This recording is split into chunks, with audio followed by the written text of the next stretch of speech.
Enfenek, is-Sindku ta' San Pawl il-Baħar eletta fisem il-Partit Nazzjonalista ma nstabiċ ħatja li kisret il-liġi meta kienet organizzat safra f'Ajanapa f'Ċipru f'Settembru li għadda. Anzi, skont ir-rapport tal-Bord ta' Governanza Lokali, din l-esperjenza kienet ta' benefiċċju għaż-żgħażagħ li attendew.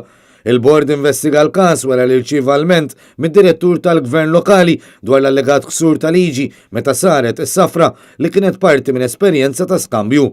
Iżda minkejja l-allegazzjonijiet li saru, il-bord irriżultalu li s-Sindku u l-Kunsillier li sifer magħhom ħallsu għall-ispejjeż minn butom kif anke rriżulta mill-minuti tal-laqgħa tal-Kunsill. Minnaħa l-oħra 3,344 euro maħruġa mill-Kunsill biex seta' tissir is-safra, il-Kunsill kien approva b'vot u għalhekk l-ebda spiża ma saret mingħajr il-kunsens tal-Kunsill Lokali.